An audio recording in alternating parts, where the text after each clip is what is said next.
Sige to mama. For today's video mga idol, kaaraw man ng mga puso na mga followers ako nga nag-request. Ingon sila sa February 14, I want you to wear boy outfit for your wifey Lods Dylan Silva. Ug dapat isa ka idol, dapat doon i-date nimo imuang kapika sa kinabuhi nimo. Dayon tagaan og bulak og chocolate. Mao lang ba yan nakalipay na mo mga babae? Kay sige trabaho sa balay. Walay sweldo dapat i-appreciate mo pag may time. Ug karon kay nga akong asawa kay nag-duty pa man karong gabi una. Alas 9 pa man niya hangout. So akong buhaton dre tuon na lang namo siya siyang trabaho kauban ako ang among anak. Surprisaon na mo siya ato na mo siyang trabaho magpalit mi og bulak. Og bago day na ako na din ang gianda mga kung pangpalit og bulak og pang-date na mo sa Jollibee. Nigawas na gyud ako ang kinatapusang kwarta. Og tara na, let's go. Og diri mga idol, padulong na gyud mi sa trabahoan sa akong asawa. Wala gyud idea kung asawa nga surpresahon na mo siya didto. Og akong anak pod kay gustong-gusto pod niya nga mo ato sa trabahoan siya ang mama. Kay dugay ra ni siya sige ingon nga I want to go to mama's work. Og diri na abot na gyud mi sa trabahoan sa akong asawa. Og tan-aw na to kung unsay reaksyon niya. Nga yang ulit taong gamay kay niadto siyang trabahoan. Nga naidal ang bulak nga sorpresa para sa yaha.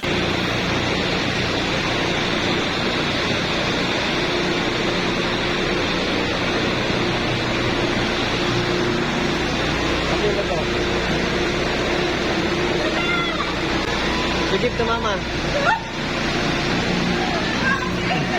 Pare, ngayong gabi.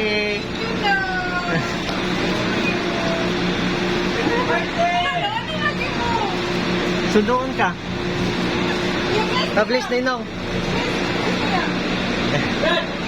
Sir, ngayong gabi. Wala yun, nagkuhan rami, nag-commute rami. Hi! Oblis sa tita. Dili oy.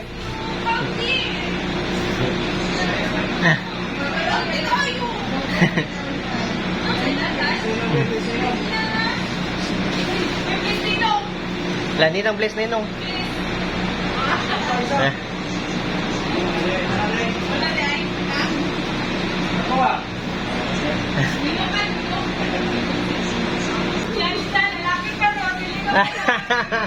Pang lalaki na karon kay kaman duty sa asawa.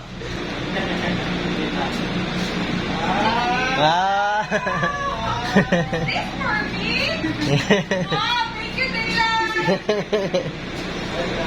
May nalang din, natatag si mali.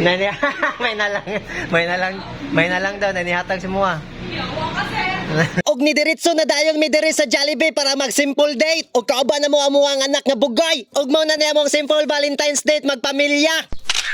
You're all I need, my love, my Valentine. Og happy Valentine's Day sa inyong tanan mga idol.